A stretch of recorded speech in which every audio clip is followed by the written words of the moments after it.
É uma satisfação enorme a gente tê-lo aqui, né? Um educador, professor da URCA, poeta, escritor. As pessoas às vezes não sabem, né?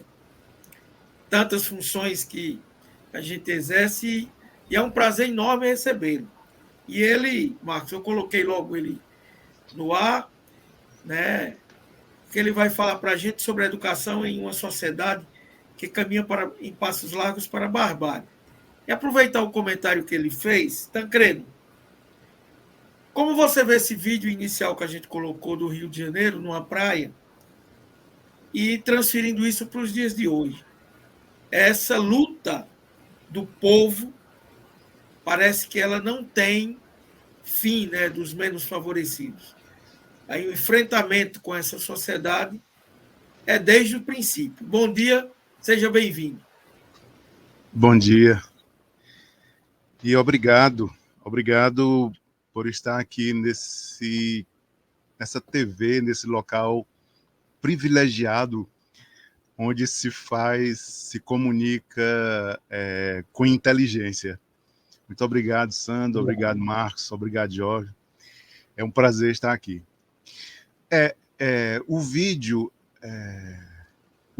demonstra, e tem tudo a ver com o assunto de hoje, né, sobre barbárie. Nós já vivemos uma barbárie. Nós estamos... o título da nossa intervenção hoje fala a passos largos para a barbárie. Nós já vivemos isso. E não é de hoje, né? É um vídeo de 5 décadas atrás, atualíssimo, como eu coloquei na mensagem. Hoje seria criminalizado, porque nessas 5 décadas apareceram leis que enquadram e criminalizam esse tipo de expressão, mas é como eu disse também na mensagem, a lei ela não alcança a concepção, ela não alcança o pensamento, as crenças das pessoas. Por isso é que nessas 5 décadas isso somente se aprofundou. E hoje em dia, mesmo com a lei, mesmo com a criminalização, hoje em dia nós vemos demais essas manifestações, nisso que as pessoas acabaram chamando de redes sociais, que são redes antissociais, mas embora com a ameaça da lei, da criminalização, dessas formas de preconceito, as pessoas continuam manifestando isso. Chamam erroneamente, porque são muito imbecis, né? Nós estamos vivendo no meio de uma imbecilidade nunca vista, né? Chamam de livre expressão ou direito à expressão, o que não é, na verdade, né? Então, se na década de 1970, aquelas pessoas, né? Eu fiquei com uma curiosidade, Sandro, se a gente tivesse como rastrear, como é que elas estão hoje, né? Aquelas pessoas lá, aquelas moças falando, aquele moço e tudo. Como é que eles estariam hoje? Então, aquilo é próprio da constituição da sociedade brasileira. A sociedade brasileira se constituiu naquela divisão clássica, né? Que os nossos sociólogos clássicos falam de Casa Grande e Senzala. Nós nos constituímos como identidade da nação nessa divisão, Casa Grande e Senzala. A escravidão é uma marca da nossa identidade social brasileira. Isso é tão cruel e delicado que as famílias da Casa Grande olham para uma negra, para uma pessoa da senzala que trabalha como escrava na cozinha, né? E diz-me assim, olha, você é praticamente da nossa família. Para você ver o nível de construção social e antropológica de uma realidade como essa. Então, a barbárie, ela nos acompanha todo sempre, e no Brasil, com essas características. A escravidão ela está na cozinha dos lares brasileiros e a pessoa ainda é dita que é quase da família. Isso se espalha em todas as situações sociais. Na saúde, na educação, que hoje essa brecha, esse espaço que nos interessa hoje, a gente vai ver isso em no trabalho, nas relações trabalhistas, essa pecha do escravagismo está presente na constituição da nossa identidade. Então, as pessoas do Morro não venham para Copacabana, porque Copacabana é destinada aos filhinhos de papai e aos turistas. Isso acontece no Crato, em Fortaleza, no Piauí, no Mato Grosso, no Rio de Janeiro, obviamente, em todo o Brasil, porque é da nossa Constituição. Agora, só concluindo, isso é uma construção. Aí, a coisa boa é que, como é uma construção, a gente pode desconstruir e refazer isso. Pois não, Sandro? Sua pergunta, Marcos.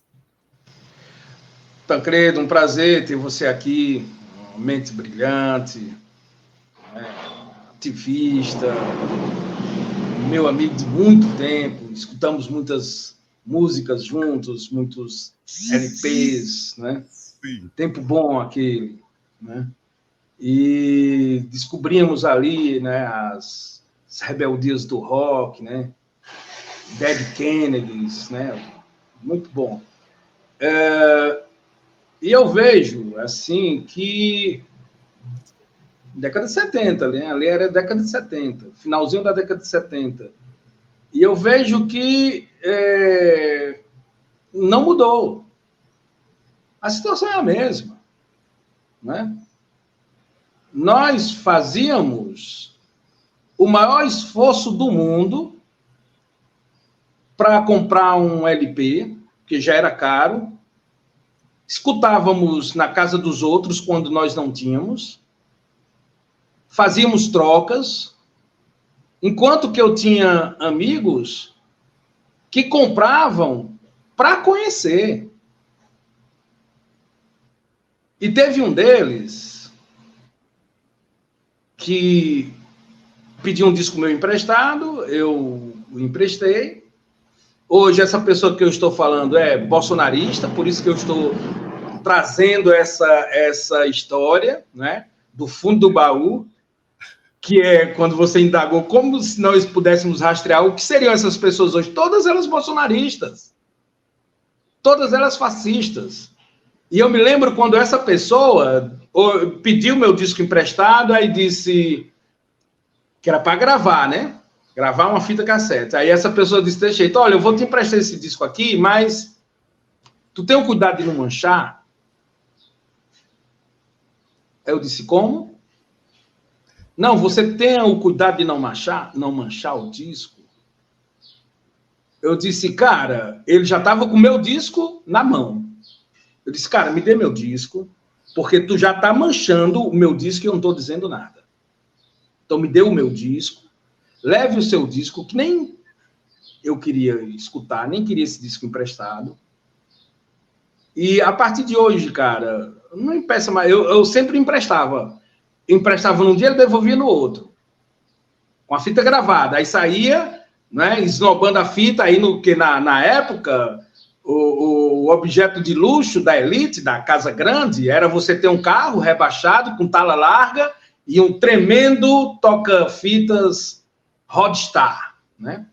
Aí ele saía exibindo a posse, né, da cultura, no seu Fusquinha, era um Fusquinha rebaixado, tala larga, né?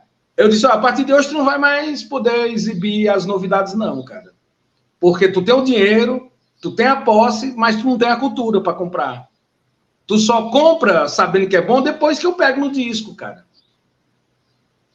É a mesma estrutura, cara, a mesma estrutura de hoje.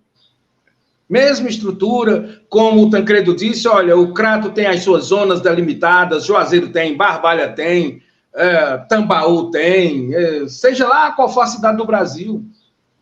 O que o Arthur Lira, cara, tá fazendo no Brasil é um tapa na cara da nossa sociedade. Não é nem da nossa sociedade, é da nossa história.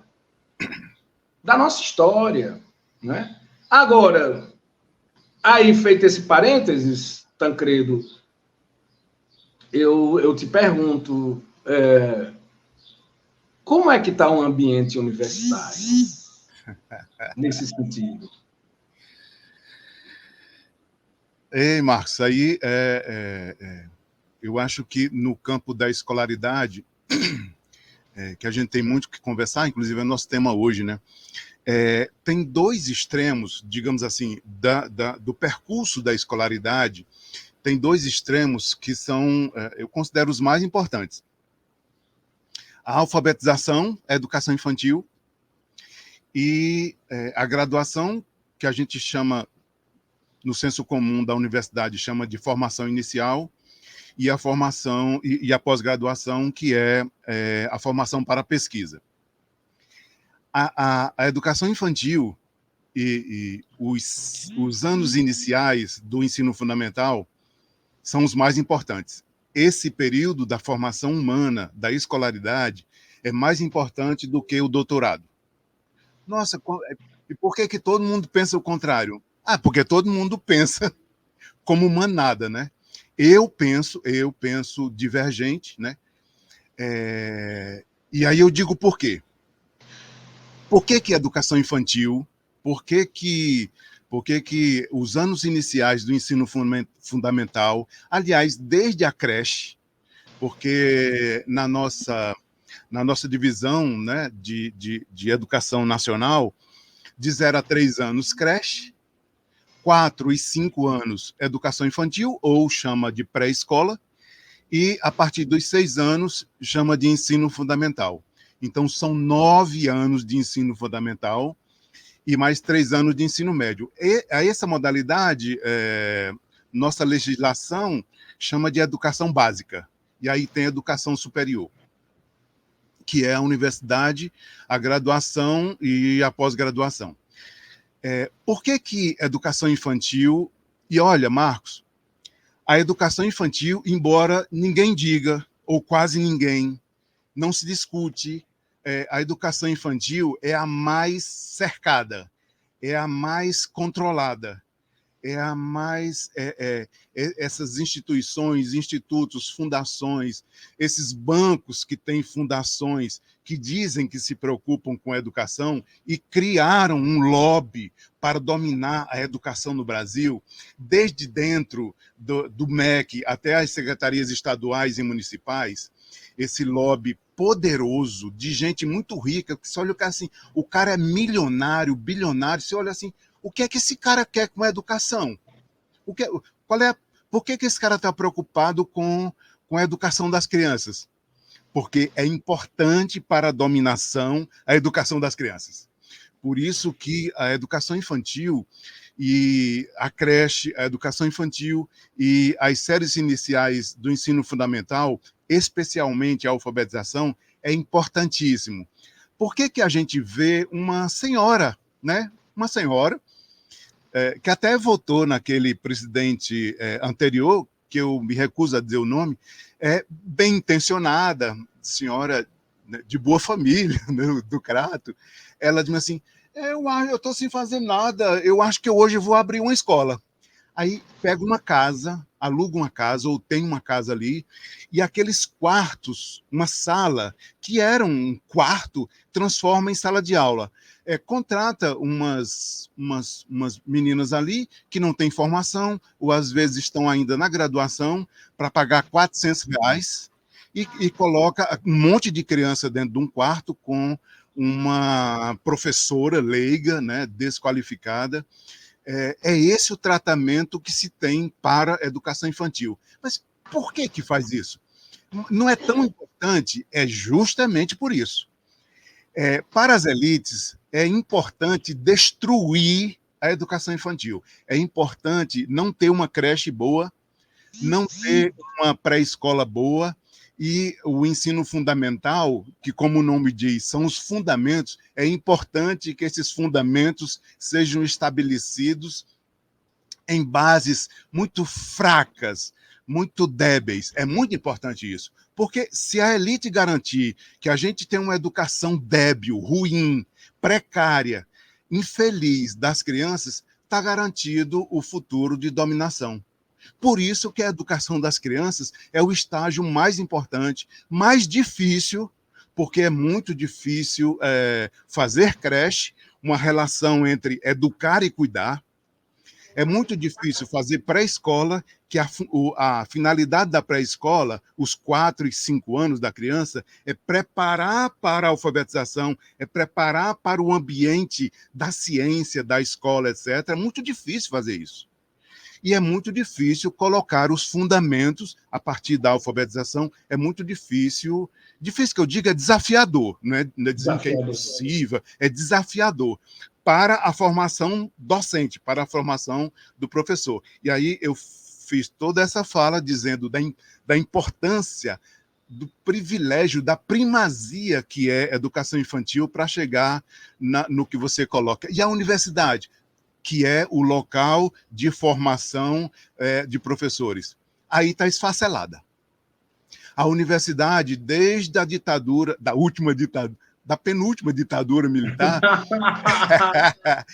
a universidade foi desmantelada. A universidade, até chegarem, né, os imbecis, como é que militar vai cuidar de educação? Como é uma insensatez, né? Mas aí, de 1964 a 85, nós tivemos... No Brasil, nós adoramos ditadura e golpe, né? É um atrás do outro, né? A gente faz um rosário de golpes e ditaduras. Então, a ditadura de 1964 a 85, longa, né? Em que, desde o princípio, em 1964, tem uma agência dos Estados Unidos chamada USAID, né? Que é uma agência de dominação e de formação ideológica para o capitalismo, para o imperialismo. Eles chegaram em Brasília, chegaram no Brasil e ditaram a política que deveria ser implementada. Então, um dos ataques principais, aí eles atacam nessas duas frentes, né? A educação das crianças e na universidade, que é onde forma professores para educar ou deseducar as crianças. E aí a universidade, com a reforma universitária de 1968, foi desmantelada, aí fragmentada. Então, hoje em dia, por exemplo, na URCA, um curso de 4 anos, uma licenciatura de 4 anos, tem 8 semestres. Então, são 8 caixinhas, 8 fragmentos que não se comunicam. Os alunos ficam esquizofrênicos porque eles têm um semestre com a disciplina que não tem continuidade. Uma disciplina de 60 horas, não dá para estudar quase nada. Aí termina aquele semestre, eles entram no outro semestre. Então, é um sistema de montagem, é uma linha de montagem até que eles terminam aquele curso completamente, um monte de informações fragmentadas. Então, esse é o resultado de uma deformação universitária que já tem também 50 anos, né? Então, nossa universidade hoje, você olha, no nosso caso, falando aqui da nossa universidade aqui mais próxima, a URCA, né? Uma universidade regional importantíssima do ponto de vista de região e do desenvolvimento da região. Só que ela não cumpre, não consegue, não alcança o seu papel originário, né? Lá da década de 1980, quando foi criada, não alcança de ser uma instância de desenvolvimento regional, não alcança, não consegue, fica patinando ali numa burocracia ridícula e não consegue ser essa universidade, essa instituição de desenvolvimento. A maioria dos nossos cursos são licenciaturas, são cursos importantíssimos, são cursos de formação de professores. Eu digo sempre que eu chego nesses cursos, eu trabalho com as disciplinas de psicologia, né? Psicologia do desenvolvimento, psicologia da aprendizagem, e uma disciplina chamada teoria curricular, que é um assunto que eu estudo, fiz mestrado nessa área, tem livro publicado sobre currículo da educação, currículo escolar. Então, eu chego numa licenciatura, eu digo, massa, gente, parabéns, vocês escolheram, no Brasil tem mais de 200 cursos universitários. Vocês escolheram uma licenciatura, legal. Pois saibam que é um curso mais difícil que um bacharelado. Eles olham assim, eles não acreditam, né? Porque essas coisas só eu acredito, e não tem com quem dialogar na universidade. Aí, como assim? É mais difícil. Eu pensei que enfermagem era mais difícil, que direito era mais difícil, que medicina era mais difícil. Eu digo, gente, uma licenciatura é como que fossem 2 cursos. que tem a formação técnica daquela área, geografia, história, letras, biologia, matemática, química, pedagogia, e tem a formação didático-pedagógica. Você tem que aprender o que fazer com os conteúdos específicos da área. É como que fossem 2 cursos. E isso é muito difícil, você ter o domínio científico da área, não é interessante? Você ter o domínio científico da área e mais ter o domínio didático-pedagógico para saber o que fazer com aquele conteúdo. Por isso que, em alguns cursos, a gente tem, por exemplo, nos bacharelados, né, os professores de enfermagem, direito, medicina, eles não são professores, eles são bacharéis naquela área, e aí eles não sabem fazer a didática. Então, eles vão dar aula para atender os alunos e botar... A anomalia já começa na universidade. Então, exatamente, Marcos, porque, como eu falei, são 2 extremos, né, do nosso currículo educacional que merecem toda a nossa atenção. A educação infantil e a formação de professores para essa educação infantil. Então, se a gente tiver... E tudo isso é projeto, tudo isso é política, como a gente fala sempre aqui. A gente não, Marcos, principalmente, né? Essa quebra da educação, essa desestruturação, isso não é por acaso, isso é uma política.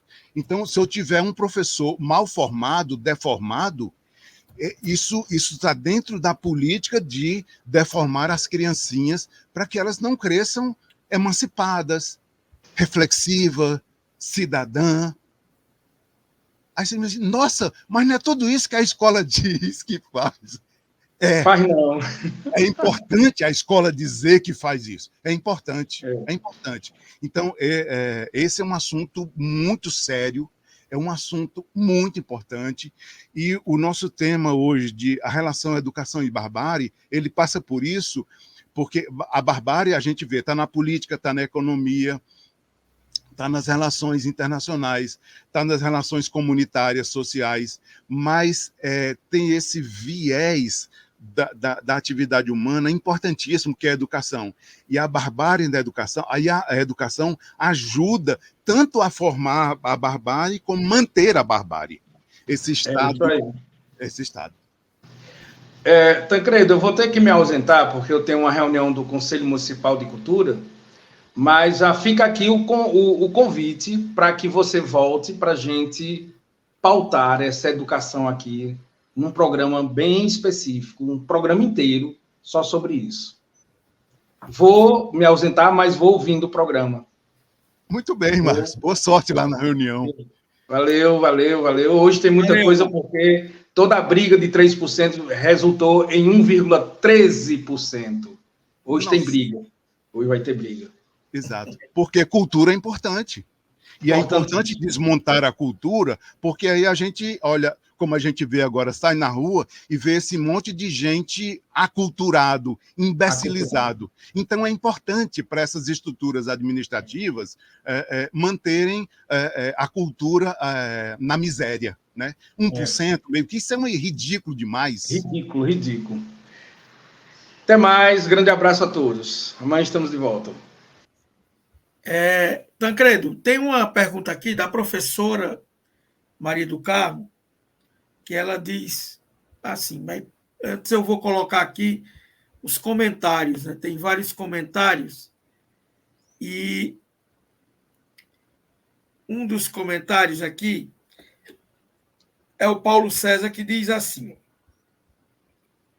posso ter esperança de ouvir a palavra Bolsonaro só quando se tratar do dia que do Satanás nos cilindrou. Ver o Merval aos prantos quando o Moro for preso. Ou vou continuar com essa cara de otário iludido?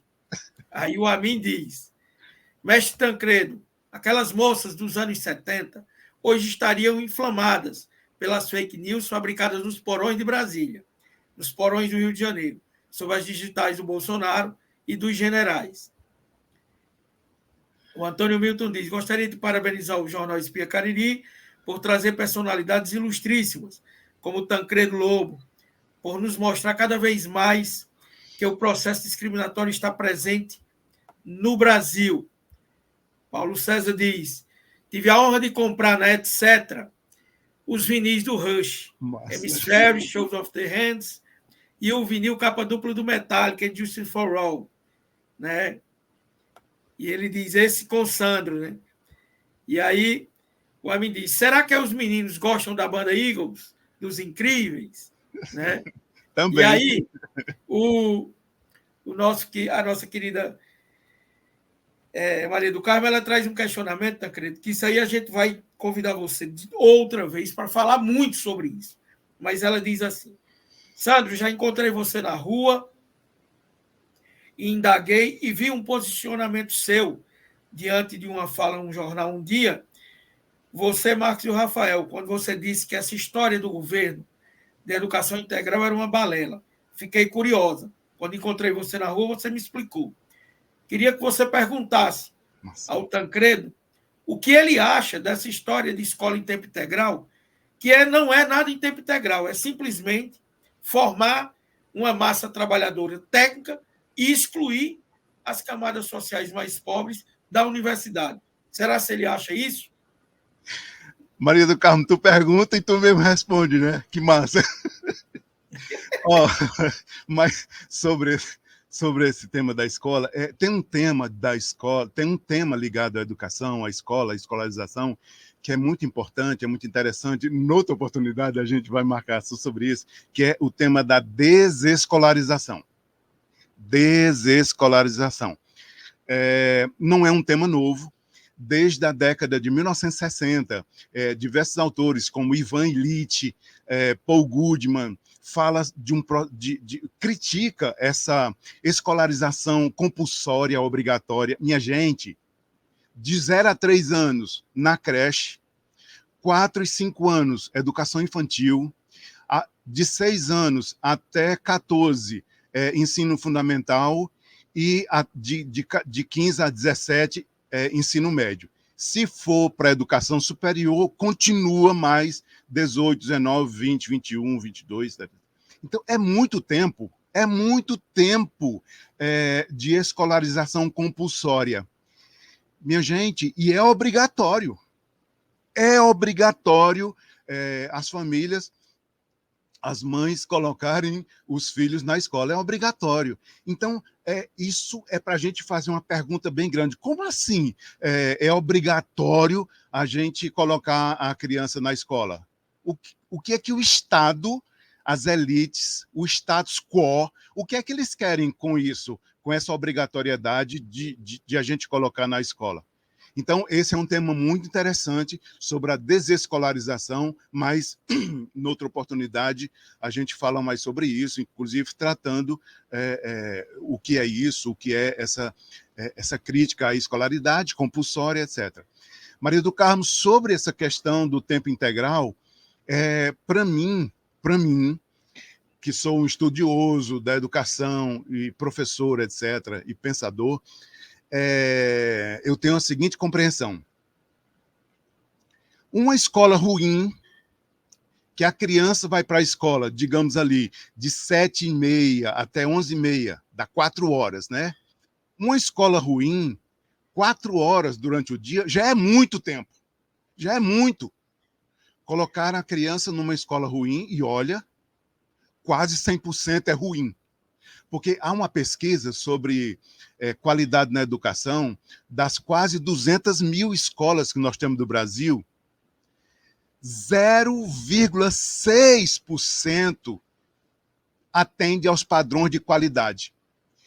Vou repetir, porque índice é um negócio danado.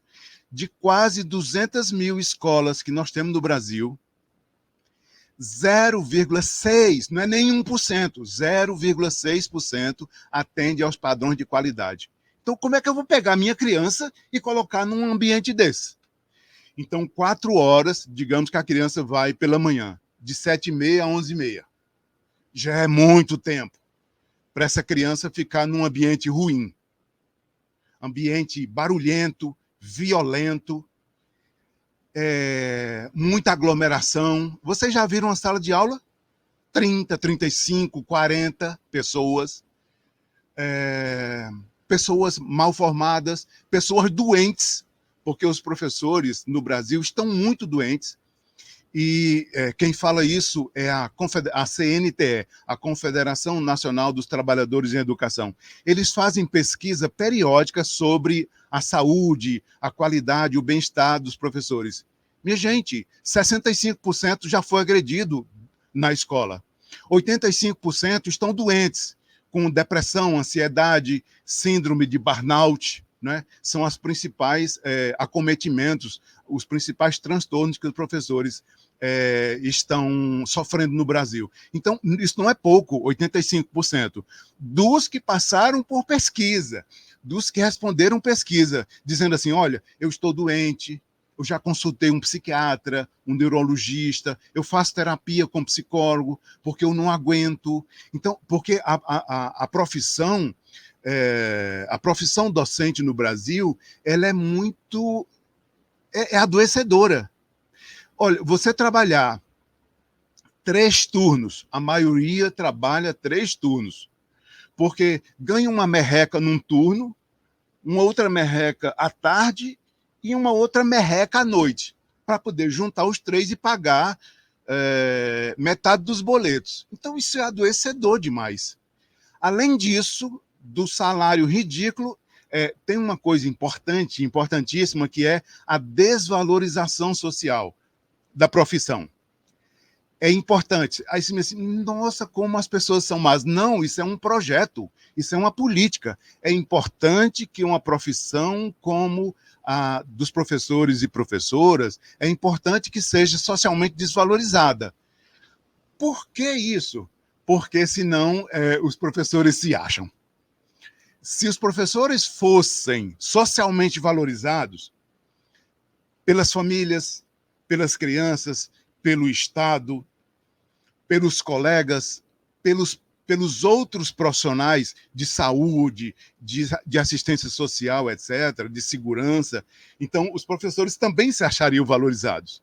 Só que entra numa escola, ou se não pode entrar, pergunta, faz uma entrevista com o professor, como é que ele se sente desvalorizado, e é desvalorizado. As crianças não têm respeito, as famílias não têm respeito, os sistemas de gestão da escola não os respeitam, as respeitam. Então, é uma profissão muito adoecedora. Então, a criança passar 4 horas do dia com esses profissionais que estão adoecidos, porque, minha gente, era necessário que os professores tivessem um pouquinho melhor do que as crianças para poder educá-las, né? Então, uma professora que está adoecida com algum acometimento, adoecimento de trabalho, as pessoas ficaram doentes no trabalho, ela não vai cuidar bem dessas crianças. Então, Maria do Carmo, em síntese, eu penso assim, 4 horas, manhã ou tarde, em que essas crianças vão para a escola, compulsoriamente, para uma escola ruim, como eu falei, não tem qualidade, já é muito. Manhã e tarde, que chamam de tempo integral, aí é um desastre. É um desastre, porque o que poderia ser interessante, a ideia é interessante. Porque nós perguntaríamos, vem cá, ela vai de manhã para a escola, e a escola é só um turno. O outro turno, o turno da tarde, por exemplo, né? Ela fica fazendo o quê? Aí nós sabemos, né, que muitas crianças, muitas crianças estão abandonadas. Nossa, eu não vejo tanta criança. Não é abandonado na rua, é abandonado em casa. Muitas crianças estão abandonadas em casa, dentro de casa. Então, se ela traz uma tarefa da escola, não tem quem acompanhe a tarefa, não tem quem ajude, não tem quem faça. Os pais não leem, a maioria não lê. Como é que a criança vai ler? Se ela olha em casa, não tem um livro, ninguém lê, é todo mundo com a cara enfiada no celular. Ela diz, eu quero um celular, esse negócio deve ser muito bom. A criança, ela desenvolve espelhando socialmente com quem ela vive. Então, esse é um estado de barbárie do desenvolvimento dessas crianças, esse abandono. E aí, não, então vamos deixá-la na escola. Aí oferecem uma comida lá, né, de qualidade duvidosa também, claro, se a escola não tem qualidade, a comida também é duvidosa, né? E aí, à tarde, ela fica fazendo o quê na escola? Sei, não, fica lá até 4 horas da tarde, 5 horas, e a gente solta aquele bando de criança na rua, ou bota naqueles ônibus, um bando de crianças dentro de um ônibus, chama de escolar, sem uma pessoa para acompanhar, para orientar, para cuidar. E a gente vê, eu vejo muito na rua, né? Criança pendurada em janela de ônibus, etc. E quando é ônibus, e quando é D20, que vão para o sítio, crianças penduradas em D20. D20 são aquelas caminhonetes, né? Então, Maria do Carmo, educação em tempo integral, a ideia é maravilhosa, desde que a educação fosse integrada. Integral no sentido de integrada. Desde que desenvolvesse os conteúdos das disciplinas, o turno da tarde fosse para fazer uma revisita nos conteúdos, desde que tivesse atividades desafiadoras, criativas, laboratório, acesso à cultura, à arte, etc. Aí sim, aos esportes, aí a gente pensaria numa educação integral, integrada. Mas não é o que a gente tem, não. Oi, Santo. O Paulo César pergunta aqui o seguinte: ó, ter que acordar uma criança às 6 da manhã para poder dar tempo de chegar na escola. O horário deveria ser revisto? O que o professor pensa sobre isso? Boa pergunta, boa questão. Olha, biologicamente, a gente tem uma coisa chamada círculo circadiano, né? Que é essa relação que a gente faz com a escuridão da noite e com a luminosidade do dia. Especialmente na adolescência, os adolescentes necessitam de mais tempo. É como assim, 6 horas da manhã, eles não pegam nem no tranco, né? Então, isso deveria ser revisto. Eu vi uma pesquisa recente em que observaram isso, a produtividade dessas pessoas, da criança ali, no final da infância, 9, 10 anos, 11, 12 anos, e essas datas são muito complicadas, mas só como um parâmetro, 9, 10, 11, 12 anos. No final, tem uma cascata de hormônios e que a pessoa, que o ser humano vive, uns com mais intensidade. A adolescência é um conceito social, não é biológico. O que é de biológico é essa cascata de hormônios e as demandas biológicas mesmo. E aí coincidem com as demandas sociais, que as famílias dizem assim: ou você não é mais uma criança, né, para algumas coisas, né? Para outras coisas, a família diz assim: você é ainda uma criança, você não pode ir, né? Então, essa confusão é próprio da adolescência, e aí essa cascata hormonal deixa o indivíduo mesmo lento, deixa. Então, era preciso rever isso, né? Claro que com pesquisa, considerando aspectos individuais, que a gente chama de singulares ou idiosincráticos, né? E estender o início dessa aula para 9 horas, ou o que seja, né? Então, querido, essa pergunta tem todo sentido. Isso deveria ser revisto, porque 7 horas da manhã, a maioria não está funcionando cognitivamente, racionalmente, que é o que a escola exige. A escola exige um funcionamento adequado cognitivamente, racionalmente, e 7 horas da manhã eles não estão funcionando em sua plenitude. Tancredo, tem uma pergunta aqui do Henrique. O Henrique diz: professor Tancredo, nunca tive tanta oportunidade de aprender como estou aprendendo aqui na TV Fala Leonel. Conheci o Sandro e o Marcos lá em Juazeiro da Bahia, quando eles ministravam aula por lá. Sou fã incondicional da forma que eles tratam a crítica. Queria perguntar a você, pelo que vejo, grande intelectual também que é, se você acha que a reforma educacional no Brasil poderia ser um bom passo para a gente ter uma sociedade com menos barbárie e ter a formação de pessoas com uma cultura estabelecida, não aculturadas. Ótimo. Ótimo. Não é a educação que vai salvar.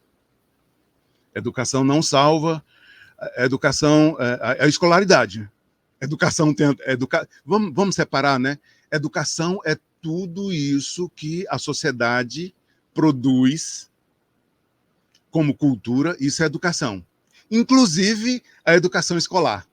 Então, a educação não se resume à escolaridade.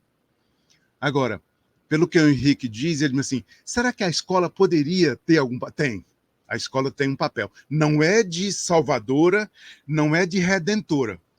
Porque a escola, como diz Althusser, né, um sociólogo, um educador importante, Louis Althusser, quando ele tem uma teoria chamada de aparelhos do Estado, que ele fala dos aparelhos repressores do Estado e os aparelhos ideológicos do Estado. Os aparelhos repressores são esses que o Estado dispõe, os exércitos, as polícias, o judiciário, que chega, mete a bala, prende, tortura, mata. Pronto, esses aparelhos repressores, eles são mais claros para a manutenção das coisas, né? Então, os aparelhos repressores do Estado, eles funcionam desse modo. Eles existem para funcionar desse modo. As polícias, os exércitos, existem para manter o Estado funcionando do jeito que ele funciona. Não existem para proteger cidadão. Isso é uma falácia, isso é uma balela, né? Beleza, então, segundo a teoria, que é uma teoria dos anos 1960, começo dos anos 1970, né? Então, esse autor, chamado Louis Althusser, ele fala dos aparelhos do Estado, os aparelhos repressores. Quando ele discute sobre os aparelhos ideológicos, aí é mais importante. Os aparelhos ideológicos são mais potentes. Marcos fala muito disso nos comentários dele. Os aparelhos ideológicos são mais potentes do que a bala do soldado. Como assim? Porque os aparelhos ideológicos, ele vai atuar no campo das ideias, da concepção, das crenças, da formação do pensamento. Entende? A bala atinge meu corpo e me mata. Assim, efetivamente. Aí, as ideologias, elas atingem minha concepção, minha mente, meu pensamento, a formação das ideias, a formação das crenças, a formação da minha ideologia. E aí não me mata efetivamente, mas me deixa num estado zumbi, que é o que a gente olha e vê. Sai na rua, um grupo de pessoas, uma pessoa, vê a campanha eleitoral. Ali a gente vê claramente, por exemplo, um pobre trabalhador, um pobre periférico, defendendo as elites, defendendo o Estado. Ali é claramente um zumbi em que a propaganda ideológica de manutenção das coisas como estão, que é assim, as coisas devem permanecer como estão. Toda vez que alguém se mete a contraverter, a contraditar as coisas, é preso, é torturado, é morto, é excluído, etc. As coisas devem permanecer como estão. Então, quando a gente vê, é triste, né? É deprimente quando vê assim, um pobre defendendo um rico. Lembra Casa Grande e Senzala? Você é quase como se fosse da nossa família. Quando o cara vai abrir uma fábrica ali no Juazeiro, tem uma propaganda e vai prefeito, não sei quem, governador e tudo, o bispo vai abençoar e tudo, uma fábrica que vai explorar pessoas, mas como é que a propaganda diz? Nossa, esse é um homem de bem que vai gerar empregos. É essa propaganda, é esse veículo ideológico que vai atingir diretamente a formação do pensamento, a formação das crenças. Então, a escola compõe um importantíssimo desses aparelhos do Estado. A escola, as igrejas, os meios de comunicação de massa, mas a escola em especial, a escola tem uma função especialíssima. Como eu já falei hoje, por 2 vezes, vou falar a terceira. A escola, compulsoriamente, obrigatoriamente, ela enjaula, enclausura as crianças desde tenra idade, desde a creche. Entende como essa instituição é poderosa? Não é à toa que aquele filósofo francês chamado Michel Foucault, ele diz: a escola é uma instituição total. O que Foucault chama de instituições totais na sociedade são essas instituições, chama de instituições totais, são essas instituições que elas são totalizantes, elas são fechadas, elas são herméticas e elas têm grande poder. Aí Foucault, ele nomeia. O hospício é uma instituição total. Porque se o indivíduo não tiver doente mental, quando a família coloca dentro do hospício, a família ou o Estado, quando coloca dentro de um hospício, ele fica doido. As prisões são instituições totais e as escolas. As escolas são instituições totais, porque se o indivíduo não estava deseducado, quando ele entra numa escola, ele deseduca. Se ele não estava formado, quando ele entra numa escola, ele deforma e não se forma, porque nossas escolas não têm qualidade. Aí, Henrique coloca uma pergunta que me leva para um pensamento em paradoxo. É um paradoxo. Paradoxo é quando nós estamos diante de uma coisa que ela é uma coisa e é o seu contrário. A escola é exatamente isso. E isso é uma condição especial da escola. Ela é um paradoxo por quê? Porque ela serve para alienar, mas ela pode servir também para libertar, para emancipar. Como assim? A mesma escola? Sim, a mesma escola. Vai depender de quê? Do que nós estamos fazendo com ela. De fora. De fora quem? Os governos, Secretaria de Educação, a comunidade, a sociedade, que é quem paga a escola, pelo menos quem paga a escola pública. Quem paga a escola pública, que é a mais cara que tem, e as pessoas pensam que é de graça, né? Quem paga a escola pública é a comunidade. Então, eu trabalho numa escola pública, numa universidade pública. Quem me paga é a comunidade. Então, em primeiro lugar, eu preciso prestar um bom serviço como professor, porque a comunidade do Ceará, que paga a universidade pública estadual, que tem muita gente que é contra, a elite do estado do Ceará odeia o estado do Ceará ter 3 universidades públicas, né? UVA, UES e URCA. Odeia. O estado desse não deveria ter 3 universidades públicas. Vamos vender, vamos privatizar. E aí eles querem comprar, né? Mas, por enquanto, quem paga o salário dos profissionais da universidade pública é a comunidade do Ceará. Uma comunidade pobre, porque a manutenção dessas universidades públicas são tiradas da contribuição dessa população do Ceará. Então, nós temos que prestar um bom serviço. Então, como é que a mesma instituição, nesse paradoxo, serve para aprisionar, alienar e serve para libertar? Aí é como eu digo, é a mesma instituição. Nós não precisamos criar outra instituição.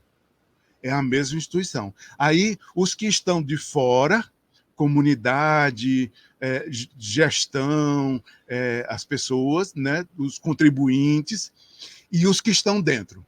Os que estão dentro são os gestores temporários, porque, inclusive, os gestores, tanto da escola básica como da universidade, eles pensam que é uma gestão eterna. Não, meu irmão. Ali, 4 anos, vai terminar a tua gestão, né? Então, os gestores, os professores, as professoras, servidores, faxineiro, pessoal da burocracia e os estudantes. Então, quem vai virar essa escola nesse paradoxo para que ela cumpra esse papel somos nós. Não vem alguém de outro planeta, não tem jeito. Não vem, somos nós mesmos. Agora, se nós estamos adiando interminavelmente, se nós não estamos assumindo esse papel transformador, libertador, emancipatório, aí tem uma coisa errada. Aliás, várias coisas erradas. Mas, Henrique, a instituição, a escola, pode sim cumprir esse papel. Eu acho que uma das coisas tem uma temática muito importante, além daquele tema da desescolarização que eu falei, que no outro dia a gente vai tratar desse tema, mas tem um filósofo, sociólogo alemão chamado Theodor Adorno, que já na década de 1960 ele publicou um livro chamado Educação e Emancipação. E já, olha, 1968, Adorno falava assim, é preciso desbarbarizar a escola. É preciso desbarbarizar. Então, já na década de 1960, esse filósofo Adorno, ele dizia assim, o que a escola faz é barbárie. E olha, meu amigo, de 1968, quando Adorno faz isso, para hoje, 2024, piorou bastante. Como assim? Como é que a gente vê? A escola é um ambiente violento, eu falei, né? Você vem numa rua, de longe você ouve o barulho, a gritaria, você diz, lá tem uma escola. Então, é um ambiente adoecedor para as crianças e para os professores. É um ambiente violento, isso que chamam de bullying, né? E agora cyberbullying, que são práticas também agora. É tão grave que foram criminalizadas pela lei, a lei agora alcança como crime, né? Tanto bullying presencial como cyberbullying, ou esse bullying que faz pela internet. Então, muitas pessoas abandonam a escola por conta disso que chamou de bullying. Né? Muitas pessoas abandonam a escola por conta do fracasso escolar e o erro numa educação que nós temos eminentemente tradicional, porque, minha gente, aqui uma consideração. Esse monte de, outra palavra em inglês, desculpem, esse monte de gadgets, né? Esses aplicativos, essas coisas móveis, essa parafernália de projetor, computador, internet, esses mobile, esses aparelhos chamam de inteligentes, né? Isso não modifica a educação. Não é isso. Não é educação remota, não é ensino híbrido, não é educação à distância, não é essa parafernália tecnológica, dessa educação tecnicente que a gente está vivendo agora, tecnológica. Não é isso que muda a educação, não é isso. A gente olha, muito pelo contrário. Né? Na sala de aula, uma aula, sei lá, o professor está fazendo uma aula expositiva ali sobre algum assunto que deve ser o mínimo da aula. A aula deveria ser mais dialógica, construtiva, mas não é. Então, mesmo nessa situação, o professor fazendo uma exposição, a maioria está com o dedo na tela de um celular. Então, não é isso, não é essa parafernália tecnológica que muda a educação. Nós continuamos tradicional, como sempre fomos, desde a Idade Média. Nossa matriz educacional está assentada lá na Idade Média. Na Idade Média. Não é nem nos gregos. Se fosse nos gregos.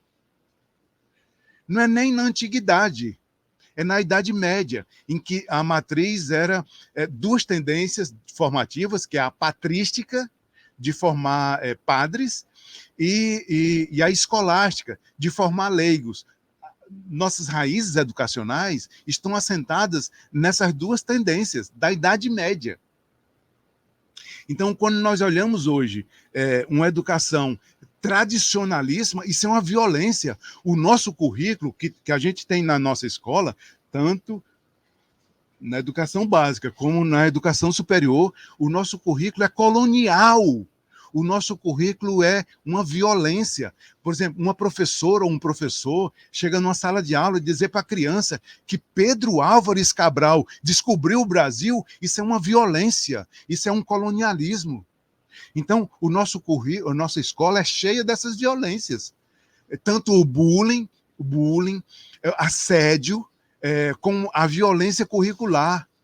Então, nós precisamos, como dizia Adorno, nós precisamos desbarbarizar a escola, desbarbarizar o currículo. Nós precisamos descolonizar o currículo. Entende? Então, e é onde? Aí é nessa escola mesma. É a que nós temos. É nessa escola que nós temos o potencial de fazer isso. Eu sei que às vezes bate uma desesperança e a gente diz, não tem mais jeito não. Isso é próprio da barbárie. A barbárie fez isso conosco. A barbárie solapou, tirou a nossa esperança. Que é importante tirar a esperança. É importante, dentro daquele modelo de dominação ideológica. É importante tirar a esperança. Pensando nisso, eu acho que já se encaminhando para o final, né? Eu acho que eu coloquei assim, e a esperança, né? Eu fiz um pensamento, nem tive tempo de falar da evolução da barbárie, mas fica sempre para a gente falar da oportunidade. Mas a pergunta do Henrique, assim, e nós vamos fazer o quê, né? Aí a ideia que me veio, quando eu fiz essa pergunta, que estava preparando essa fala de hoje, a ideia que me veio assim, nós vivemos a barbárie, já 2024, ela não é nova, ela veio se formando, o que é próprio da evolução social. A evolução social, minha gente, não é uma linha reta em que as coisas são eternas e certas e vão acontecendo. É cheio de altos e baixos, avanços e regressos, retrocessos e melhoras. Então, aquele vídeo interessante, Sandro colocou o vídeo e ele faz esse contraponto, né? Um vídeo da década de 1970, no Rio de Janeiro, umas moças, uns moços falando, uma fala bárbara, uma fala violenta, uma fala primitiva, extremamente violenta, irracional, e aí isso veio se formando. Década de 1980, foram se esgarçando as relações sociais. Década de 1990, entrou com força a internet e esgarçou mais ainda as relações sociais. Hoje em dia nós vivemos num mundo, um mundo de solidão. Vejam, duas pessoas num restaurante, elas vão para o restaurante, elas podiam ter ficado em casa com seus celulares. Elas vão para o restaurante, sentam a uma mesa, aí cada um pega seu celular e elas ficam solitárias, isoladas, tão próximas, né? E tão distantes, né? Tão próximos e tão distantes.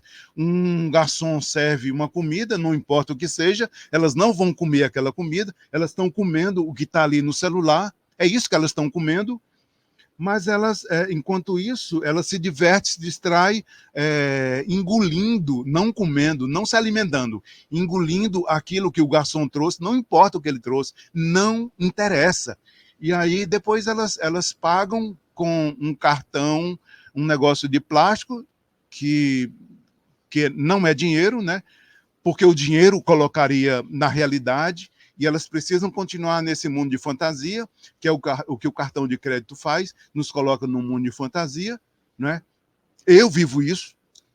Durante o mês, eu uso o cartão de crédito para pagar com o salário do mês seguinte. Isso é uma fantasia, isso é uma ilusão. Aí eu zero a fatura, fico esperando, e aí começa tudo de novo. Isso é uma ilusão. Só que eu sei o que está acontecendo.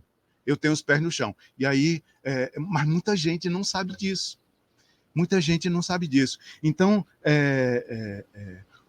a educação pode jogar um papel importante nisso? Pode. A escola pode, né? Eu acho que, e aí, a imagem que eu estava pensando nisso, né? Nós estamos no meio de destroços, com naufrágio, no meio de muitos destroços, e aí tem uma tábua, que eu chamaria provisoriamente uma tábua de salvação, no meio dos destroços, que é a educação. E aí eu tenho que pegar essa tábua de salvação e uma primeira coisa é ampliar a educação para as culturas. Não trancar a ideia, não fechar, não reduzir a educação só à escola. Ampliar para as culturas. E dentre as culturas está a cultura escolar. É uma dentre tantas outras, né? mas a cultura ancestral, a cultura popular, essas culturas que a gente faz na comunidade, que estão quase sucumbindo, porque as gerações mais novas não querem mais reproduzir as culturas ancestrais. Uma outra forma que eu acho, e aí eu parabenizo e aplaudo, aquela ideia do comunitarismo, né, que o Rafael e o pessoal lá do Carrapato, da comunidade Carrapato faz, que essa TV Fala Lionel faz, uma ideia de comunitário, uma valorização do comunitário, uma ideia de conectividade, conectar esses saberes, né? Tem gente, mesmo pouca, tem gente fazendo algo em algum lugar. Vamos conectar, porque quando a gente está fazendo algo que é contra a corrente, muitas vezes a gente, como um náufrago, usando a mesma imagem, né, da tábua de salvação, às vezes o náufrago se sente solitário demais, levanta a mão, não tem, né? Então, quando a gente conecta, esse monte de náufrago se sente mais forte, né? Conectado. Quem está dentro da escola e quem está fora ajudar quem está dentro a descolonizar o currículo, né? Me lembro Paulo Freire, que ele dizia assim, a educação, além dos conteúdos, servem para conscientizar e emancipar. Então, a gente tem muito forte essa ideia de emancipar. Emancipar é uma condição de um indivíduo tornar-se capaz de discernir, separar, olhar, fazer uma boa leitura do mundo para poder fazer boas escolhas. É isso que a educação formal, a educação escolar não faz. Não faz com as pessoas, nem com a infância, nem com o ensino médio, nem com a universidade. Não faz uma boa leitura do mundo. Então, quem não tem uma boa leitura do mundo não consegue discernir e tomar boas decisões, né? Então, por último, eu coloco um problema, eu coloco uma pergunta. Porque eu não estou aqui para dar respostas prontas para nada, mas para colocar perguntas, questionar, problematizar. E nós vamos fazer isso com essa escola obrigatória. Nós vamos fazer isso embora com toda a boa vontade do Daniel Cara, um cara importante, né? Um pensador, educador importante, que ele fala o direito à educação, né? Então, é só com o direito à educação que nós vamos fazer essa transformação? É com essa escola compulsória, obrigatória, que nós vamos fazer isso? Ou nós precisamos discutir isso? A compulsoriedade da educação, da escolaridade, a obrigatoriedade. E que escola é essa? Que eu, além de obrigatório, eu vou levar as crianças, eu vou levar meus filhos, as crianças, para essa escola. Entende como esse papel é importante, esse papel que a escola pode desempenhar? Por isso que ele é paradoxal. Tancredo, tem uma indagação aqui do Paulo César que ele diz assim, ó, os CIEPs do Brizola eram um bom exemplo de educação integral e não de escola em tempo integral. Gosto da ideia da educação integral, começando às 9h, terminando às 17h30. O que você acha? Perfeito, Paulo. Perfeito, Paulo César. Ali foi um exemplo, né? Mas no Rio de Janeiro, né? Como a gente tentou no Rio de Janeiro. Ali foi um exemplo importante e nós sabemos o quanto Leonel Brizola era preocupado com a educação, né? Nós sabemos disso. A prática política dele era preocupado com a educação. E os CIEPs foram um experimento importante, mas era contra a corrente. Foi descontinuado. Então, eu concordo com você, Paulo César. E uma ideia de uma escola começando às 9h e indo até às 17h30. Né? Eu acho isso importante. Concordo com você. E lembrando do exemplo de Brizola. É um exemplo a se mirar. Vamos mirar no exemplo, né?